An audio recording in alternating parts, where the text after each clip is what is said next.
Hi guys, it's Ray here from City Fan TV. Well, an absolutely humiliating display, especially that second half against Leicester. City lost 5-2 at home. That second half, Leicester were just rampant, running through us at will, and it felt like every time they got the ball off us in midfield, they could have another opportunity to score. 3 penalties given away. It was a disaster class. That second half was totally abysmal. And a lot of fans, social media, it's maybe not the best place to go after that sort of defeat, but a lot of fans throwing a lot of questions out there. People asking for new signings. Obviously Ruben Dias is coming. A lot of other questions being posed. And this was, I asked yesterday about Pep's future. Something that we've really got to take into account and consider his position. I'm not asking him to leave, but he's not signed a new contract, and that is a big issue. So what I'm going to try and do now, I'm going to try and do it briefly. It's very difficult. There's a lot to say, a lot to talk about. Is go through 10 reasons why Manchester City will not win the Premier League title this season. And I'm not going to look at other clubs and how good they are, because we can't affect them. City can't do anything about how good Liverpool might be, or how good Arsenal might be this season, or anybody else. We can't affect them. We can only play them and try and beat them. That's it. We can only change what we do. So I'm going to try and focus on City. And I'm not trying to do this with a knee-jerk reaction. I said so yesterday. I've been talking about some of these things last season and the season before. Okay, so they're not new. Most of what I'm going to talk about is not new at all. Okay, it's just going back over old ground, and we can change some of these things. So it's not that we can't win the title and I'm giving up after 2 games. Absolutely not. But the issues that if we don't address them, then we're going to struggle like we did last season. So issue number 1, I've already mentioned it. It's Pep's contract situation. A lot of uncertainty there. Pep has not renewed his contract. He's not extended his contract. It finishes at the end of this season, so let's say the end of May / end of June, whenever. He's not got a lot of time left. We're almost in October, so we're talking 8 to 9 months and Pep's gone. Okay, now yes, he has come out and said stuff and said if I deserve it I'll be kept on. You can see the reluctance from Sheikh Mansour, Khaldoon Mubarak, our chairman. You can see a reluctance. They don't want to get rid of Pep. Pep was the dream. Pep was the dream. They must have watched that Barcelona side of Pep's back in the late 2000s, sweeping everybody before them. Okay, that 4 years when Pep was there, they were awesome. Yes, they had some fantastic players, but the football they played was incredible. It was out of this world. Some of the best football you've ever seen, and they want that. They don't want to be the ones to get rid of the manager who did that, the manager who's brought us the Centurions, the manager who brought us Formidables and a wonderful way of playing football. But they are hard-nosed businessmen as well. Yeah. So sentimentality and romance only get you so far. Hard-nosed business decisions have to be made, and Pep has not signed his new contract. That creates uncertainty, and I think for some players, I've said it before, some players do not like Pep's style. They don't appreciate it. They don't like the hard work. They don't maybe like the way he's obsessed. He's all over them. He's always coaching. Never gives them a moment's peace. Makes them work really hard. So some players don't like that. So some players will see it as just a waiting game. Pep's leaving at the end of the summer, next summer. We'll stick around. Maybe not put too much effort in, because in the summer Pep's gone. And someone might say, I'm on a decent contract, or I've got 3 years left of my contract, I'm not going anywhere. I'll just wait till Pep goes, and then try again with a new manager, and hopefully he'll play the way I want, or he'll treat me the way I want to be treated. Pep has to make a decision. The board have to make a decision. They can't let this drag on anymore. We saw with Manuel Pellegrini a few years back. We knew it was a false extension, that he put an extra year on his contract, because we knew Pep was coming, and they tried to disguise it and say Manuel Pellegrini is going to stay, and that would satisfy some of the players, or make them think, all right, the guy's going to stay, and we have to put the effort in, but we all knew he was going. We all knew that, so it didn't really make that much difference. But we need some certainty. We need some clarity what's going on with Pep's contract. Is he unhappy? Is he unhappy with the board? Is he unhappy with life? Is he under too much stress? Personal life, family not here. What's going on? All this issues with obviously with COVID-19. Obviously his mother's passed away 6 months ago. His family, I think his wife and kids are still in Spain, if I'm right, and they can't travel back and forth because of the quarantine situation, so it's not so easy. If they only want to come for a few days to the UK, okay, they can't do that. They've got to quarantine for 14 days. It's an absolute nightmare. All these things have got to have an impact. Maybe not buying the players he wants, everything's having an impact, but we need some clarity on his contract. Number 2, no real leadership on that pitch for me. I don't see it. Now, Fernandinho, he's probably him and KDB are the best leaders we've got out on that pitch, but I don't see it around that pitch. I don't see, when we had Vincent Kompany, we had Vincent, he would drag us kicking and streaming through games. He was a proper leader. Delph used to chip in as well. We've lost them both, yeah, and we haven't replaced them. And we've got David Silva as captain last season, didn't do it for me. He's got the respect and all that, but sometimes you want someone to shout at the other players. Sometimes I think you need that, and David Silva was not that kind of guy. Fernandinho, KDB, are they that kind of guy? Are they going to drag us kicking through, screaming through games? I'm not so sure. And I saw a moment yesterday when Fernandinho had gone off. We were losing at probably 3-1, maybe even 4-1 at the time, and the ball was in midfield, and I can't remember if KDB had lost it or someone had lost it, and KDB just fouled the opposition player in the middle of the park. It was petulant, it was frustration, it wasn't leadership. He just kicked the guy and fouled him instead of trying to win the ball back and fight to get us back in that game. And it just looked, it was like, well, we're going to lose, I might as well kick that guy. I can't be bothered putting the effort in. So we need some proper leadership, in my opinion. Number 3, and it's linked to that leadership, we capitulate under pressure. We've seen it time and time again. That Wolves game last week when we won, we ended up winning 3-1, but so many opportunities that Wolves they had when they attack us. And I remember doing a lot of opposition previews, previews of games with opposition fans last season, and they always asked me, how can you get us? I said, go for it. Don't respect us too much. Don't just defend all the time. Go for it. Go down our flanks. And when teams put us under pressure, we do capitulate. We do lose it. We saw against Wolves so many times they were coming through, so many opportunities they had. Even Bournemouth, when they broke on us, they were pretty decent. Okay, they lacked a little bit of quality in the final third, but they had a lot of opportunities, and they could have made better use of them. And it's the same with Leicester. Yeah, under pressure, we capitulated. We were all over the shop. I mean, I'm going back to that Bournemouth game. When they scored, we had 7 men in the box. 7 men in the box, but our defence was all over the place. They had no idea where they should be, where the opposition players were, and Bournemouth scored that goal. So very, very disappointing that we can't keep it together. That's why you need a leadership, and you need more than one leader. You need leaders all over the pitch. Having Kompany and Delph kicking the team, that was good. You had more than one. You need that. You could argue in the past we've had Vincent Kompany. We had, okay, Yaya was a bit quiet, but he was a presence. You had Joe Hart shouting from the back as well. We've had others, people like Nigel de Jong, and one or two others who either through the force of their personality have dragged the team through. We've had it for over the last 10 years. We've been fortunate to have Vincent and one or two others, but we haven't got those characters, those personalities, those leaders, and we need them. Next, Fernandinho. The Fernandinho conundrum. I could do a whole show on the Fernandinho conundrum for 20 or 30 minutes. The thing for me is, and we saw it yesterday, when we had Fernandinho and Rodri, especially in the first half, we had some semblance of control of that game. Very few opportunities for Leicester to break us down. As soon as we took Fernandinho off in the second half, bang, floodgates opened. We were way too open.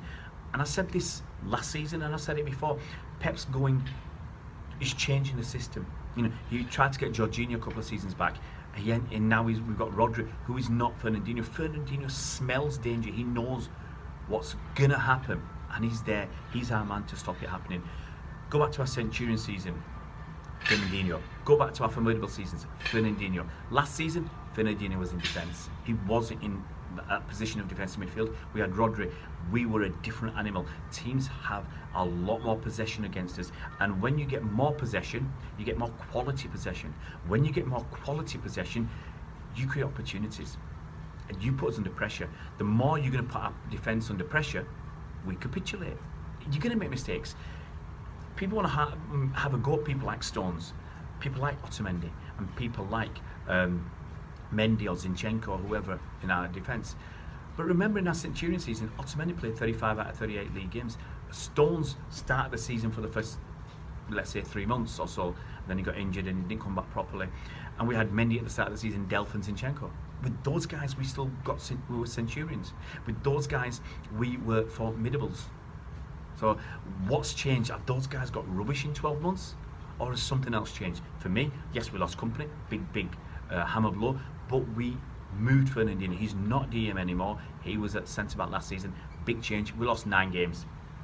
I think we lost, was it 10 points at home last season or something like that? I can't remember the stats, which is as much or as many points as we lost at home in the previous 2 seasons combined. So we could see the problems last season, the frailties, the issues that we were having, and it seems to have carried on this season. You mess about with Fernandinho, you're asking for trouble. So, you know, we saw it yesterday. It's a perfect example for me. Teams are coming through us far too often, far too easily, with good ball. They're having good opportunities, and eventually they'll take them. Wolves had some great opportunities against us last Monday night. They didn't take them. Bournemouth had some good opportunities. They didn't take them. Yesterday, Leicester had the opportunities, won those 3 penalties. They took some of their very good chances. So that's an issue. To replace Fernandinho, you can't replace him with Rodri. That's why I personally wanted someone like Ismail Benassa. Wonderful player who I think can be that Fernandinho. He's a kind of a mix, okay? He's only, 22 years old, but he's a kind of a mix between the box-to-box of Yaya Toure without the height and the power of Yaya.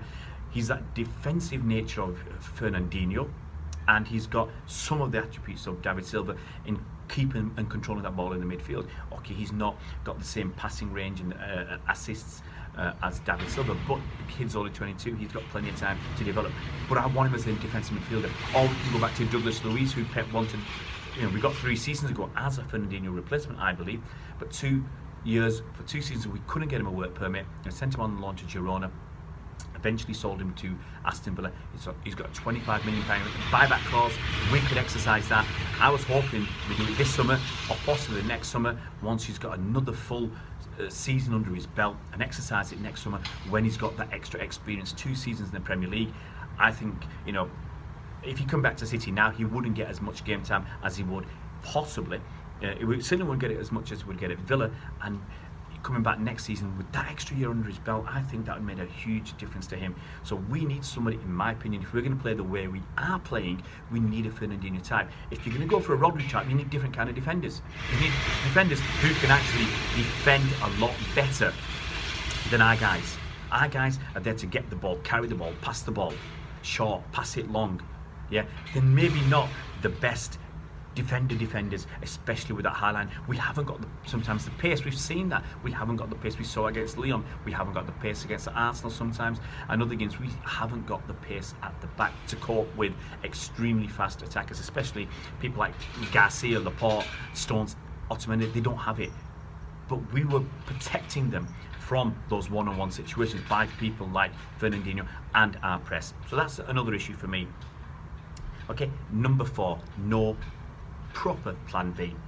Now, in that first season of Pep, you know, we got, I think, was it 78 points? We finished, I think, was it 3rd or 4th, whatever, in the season. I think it was 3rd. But it doesn't matter. Okay, we got 78 points. And Pep just played a plan A. And when it didn't work, he basically stuck to his plan A. He was that stubborn, that convinced in his own beliefs and his tactics that it would work, and it did work. 2nd season, Centurions. 3rd season, Formidables. And we were not just formidables, winning all those trophies, we were formidable as well. We were resolute, and the plan A worked. Last season we saw plan A wasn't working as much. teams do figure us out. That low block, very difficult to break down. That's why I like the idea of Messi coming this season, because Messi will break a low block down. Messi's that kind of guy who will take 3 or 4 men on. Once you beat 3 or 4 men, you've decimated the opposition. What we find now against Leicester, 5 men at the back. They had 5 men at the back, and they end up sometimes double teaming on our wide men. That's where we try and get some creativity using our fullbacks as wide men. I'll come to them in a minute. But yeah, we have a plan A, and then it don't work, and we end up launching the ball in the box. And last season, we looked at last season, we were, some games we were really poor. We launched the ball so many times into the box. For our massive strikers, Sergio Aguero, how tall is he? 5'8", 5'9"? Sterling, 5'7". Bernardo Silva, when he's knocking around in the box, he's about 5'7" as well, 5'8". David Silva, not much different to that. Even Gabriel Jesus, he's probably 5'10". And half his headed goals come off his shoulder, so he's no good in the air. So why are we pumping these high balls? And because we've got no other option, we don't know what to do. We start panicking, and it doesn't work. We need a plan B. We saw yesterday, and I'm going to roll on to my false 9. And what Pep did yesterday with that false 9, okay? You need the right personnel for a false 9. Why play a false 9 when you haven't got the right personnel? Now, for me, I said this before the game. For City to play a false 9, you need a lot of energy. You need guys who are young, who are going to run around like crazy, okay? And going to interchange and just move around that front line. And for me, the 4 players that you can use, you need 3 of these 4 to play. You need Phil Foden, you need Raheem Sterling, you need Bernardo Silva, and Gabriel Jesus. Out of those 4, you pick 3. Okay. Now, we did not have Gabriel Jesus or Bernardo Silva due to injury, so Pep went with Riyad Mahrez. Instead of playing with an actual striker, he went with the false 9 and used Riyad Mahrez, and I said I wasn't happy about that. Now, Riyad Mahrez scored an absolute worldie after about 3 or 4 minutes, and people saying, oh look, Riyad Mahrez is doing it. He didn't do much else in the game. Foden didn't do much in the game. Sterling didn't do much in the game. They were out of shape, out of position. It didn't work. Now, for me, I wanted Liam Delap. I wanted that striker because we didn't have the personnel to play the false 9. So Pep is making bad decisions. That's in my opinion. He's making some rank bad decisions. And look, I said this last season and the season before. When you make these calls, it's fine margins. When they work, you're a genius. When they don't work, you look like a fool. And yesterday it didn't work. You look like a fool. Okay. For me, play Liam Delap, play Sterling, play alongside him, play Foden. A lot of energy there, a lot of youthful energy. Yeah, you can argue Delap's only 17, he's inexperienced, he doesn't know what he's doing. He's buzzing. He scored a goal on his debut, a wonderful goal as we beat Bournemouth in the Carabao Cup. Give him that opportunity. He's going to run his heart out for City. He really is. He's going to run himself into the ground, same as Foden and Sterling as well. Use them. Use that opportunity. Don't bring Mahrez in and force a system on the players that you don't have the personnel for. Play it the way you should have played it, in my opinion. And that works with a plan B, because you saw we took Fernandinho off, put Delap on and started pumping balls, but then we were rubbish. They were rattling through us, and Delap, one first half decent cross from Mendy, Delap gets his head on it, hits the crossbar. It can be done. Yeah, I'm not asking us to start pumping balls in to a taller striker, a burly striker, but play with the striker. Please do that. And as I said earlier, teams know how to beat us. So this is my point 6. Some, roll over on other points. Teams know how to beat us. Beat the block, score the goal. Leicester yesterday, it's stay in the game. Stay in the game. Don't open yourselves up too much. Wait for that opportunity. Teams have seen last season, we lost 9 games. We lost 9 league games last season. And so teams see they can have a chance. They've just got to stay in the game, got to frustrate us. So we end up pumping balls in and pushing too many men forward. We end up pushing too many men forwards. I'll come to our fullbacks, but we use them as well in our attack to be creative and create chances. And we leave gaps. And that's all rolling in with Fernandinho as well. You need somebody to break up the play, somebody who can sense danger, sniff it out, and stop it as soon as it starts. So teams just stay in the game, wait for the opportunities, use pace, get behind us. Penalties, goals, we get stuffed.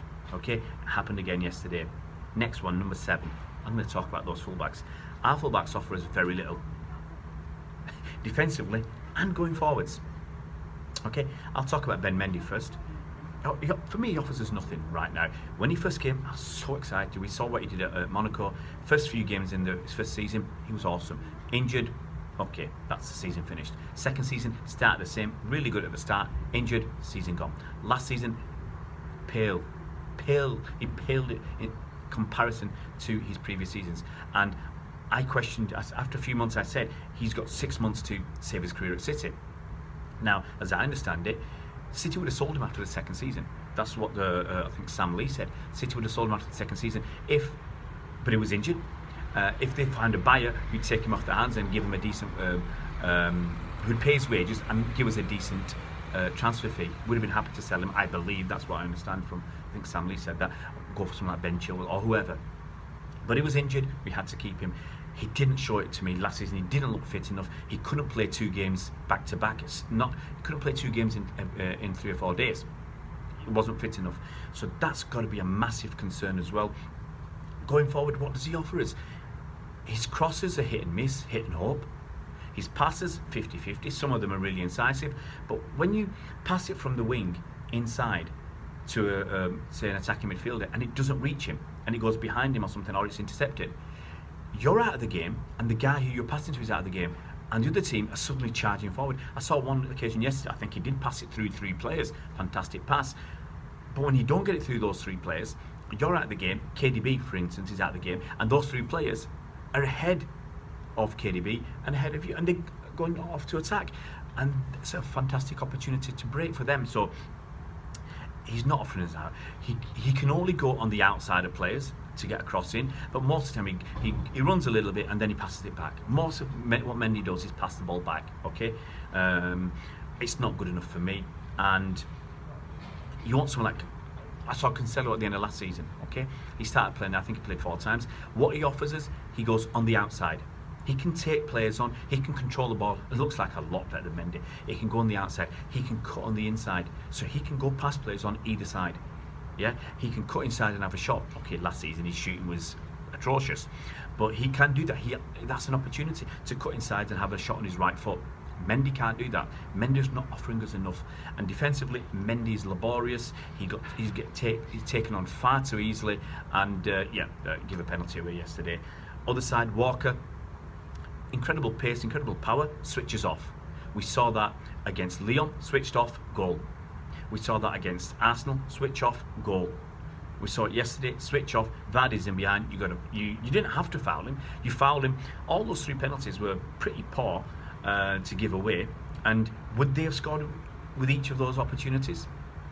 I'm not so sure. If you hadn't given the penalty, would they have scored? Give Edison a chance to save it. So the fullbacks offer us nothing. And if you're going to have fullbacks offering nothing in defence, why don't you get someone offering something in attack? Or have wingers who are going to offer something in attack. And let your wingers focus on taking people on and your fullbacks focus on defending. Okay, you lose your dynamic and you lose what Pep wants in that team. I understand that. Something has to give. You have to start being pragmatic. Otherwise, this season is going to be a right bummer for City fans. Next, injuries. Yes, don't get me wrong, we've had a ton of injuries. 7 injuries before the game against Wolves, 6 again before the game against Bournemouth, and then Gabby Jesus drops out before the game against Leicester City. And obviously the COVID, you can't do anything about that. We lost 3 players to COVID, okay? But hopefully as players come back, that'll help us. But look at the last few seasons, we have a lot of injuries. Compare that to Liverpool. For whatever reason, I'm just using them as an example because they're a direct challenger to us, and I watch a few of their games just because. Okay, but you realise that they're playing with a consistent team. 8 or 9 players every single game. You can rattle them off. Alisson starts. Trent Alexander-Arnold starts. Virgil van Dijk starts. Robertson starts. So 4 of the back 5, always the same, pretty much. Front 3. Firmino, Salah, and Mane. So that's 7 players, always the same. You probably generally got Fabinho in midfield and Henderson in midfield. So you're up to about 9 players, and you were mixing a little bit between Matip and Joe Gomez at centre back last season, and maybe between Naby Keita and maybe the Ox or maybe somebody else in midfield. But you're getting probably 9 players the same. Consistency every week. and they're not getting too many injuries. And City got so many injuries. I can't believe it. Could be just that we're incredibly unlucky with injuries. It could be the way we're training. It could be the way we're recuperating. I don't know what the reason is, but we're having far too many injuries. Sergio Aguero out for ages. Gabi Jesus out now. Yes, if you get kicked and fouled and injured that way, there's nothing you can do about it. But look how many players are having these niggling injuries and out for a few weeks or even longer. So injuries, yes, they take the toll. Yes, it's going to be better when we've got everyone back. Leeds at the weekend, it looks like Laporte's going to be back. Looks like Zinchenko's going to be fit, because both on the bench. Yesterday Laporte came on. So they'll be ready. And one or two other players might be ready as well. Mahrez will be obviously more fit than he was before.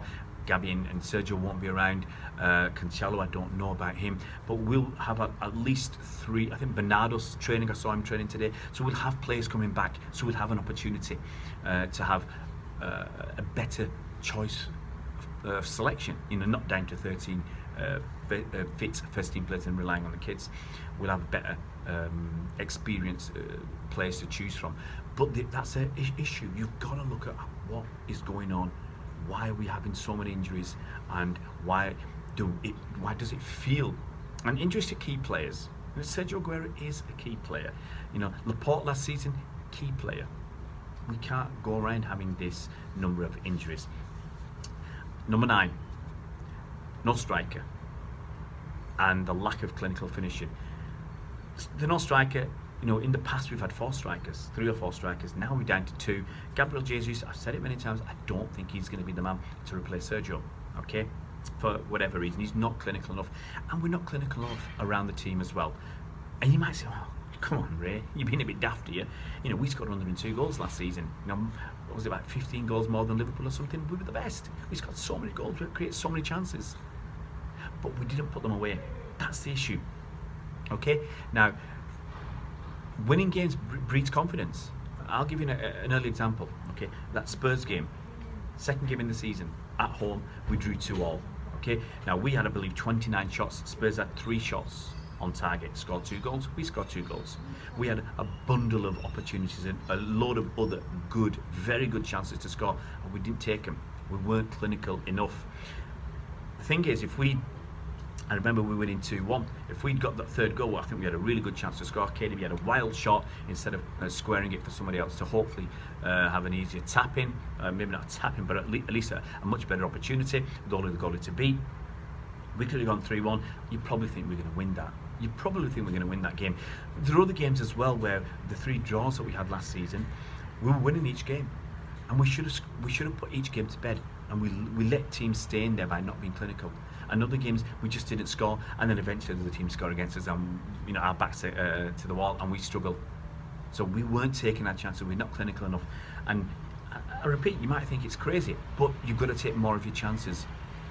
That Lyon game in the quarter-final of the Champions League, Gabriel Jesus had a very presentable chance. He just needed to get a clean volley on it, score the goal. We're winning 2-1. And when we were losing 2-1, obviously Raheem missed that open goal 2-1. You can miss them now and again, but for me, we miss far too many. We're not clinical enough. And finally, I could go on. I could talk about Mikel Arteta. I could talk about lots of other things. But finally, for me, individual errors. Why are we having so many individual errors at the back? Is it because of the pressure? Is it because our defenders can't defend one-on-one? We saw Kyle Walker, switching off, fouling Vardy. Garcia had a good first half. I was watching it on French TV yesterday, and at half time they were replaying Garcia's performance in the first half, because he had a really good first half. Yeah, and he did. He was there where it mattered. Second half, switched off, penalty. Mendy, switch off, foul, penalty. So we were doing it far too often. Why are we getting these individual errors? Why are we making these mistakes? I don't know. And does it all roll back into Pep's contract, or people? It's that uncertainty. I don't know. Is it the way Pep's setting up? Do players feel under pressure? I don't know why we're making so many individual errors, guys. But anyway, for me, if we don't change a lot of these things, we're going to struggle. We're going to struggle this season. And look, Some people say, look, go back 20 years and you'd be glad for what you're seeing now. And yeah, you're right. But that was 20 years ago. We've moved on. You can't just focus on the past. You can't just say, look, because of where we were 20 years ago, we should accept as not doing our best or fulfilling the potential we have. You can't forget the money we spent. You can't forget the players we've bought. To be not much better this season than we were last season, I think that is more than disappointing. And I said it right at the top of the show, at some point, the board and the owner will say, this is not good enough. We're pumping money in and it's not getting better. And just because it's Pep, we're sticking with it. But remember, sometimes hard-nosed business people, they're not hard-nosed business people, they're not successful business people built upon sentimentality, built upon romance, built upon nostalgia. They're hard-nosed business people, and it'll come to a point, if Pep's not delivering for them, much as we love him, he'll be off. They'll ask him to go if he doesn't leave himself. I'm not looking for Pep to leave. I think he's been amazing for Man City, but what we can't do is continue sliding. We can't, 81 points last season. It's not mediocre, but it's not good enough. I've said many a time we will need more than 90 points to win the league title. Liverpool are not going away. They're setting a standard that, they've taken the mantle from City. They're setting the standard now, and we have to compete with them. Carrying on the way we're doing, showing yesterday, letting 5 goals in at home. Some fans were more than disgruntled. They were disgusted with the effort levels in that second half and the performance. Something's got to give, and hopefully we'll change some of these things. My feeling is Pep's too stubborn to do that, but we'll see how the season goes. Guys, if you're new to our YouTube channel, it would be fantastic if you could subscribe to the channel and hit that bell icon so you're notified as soon as new videos come out. See you around, Blues.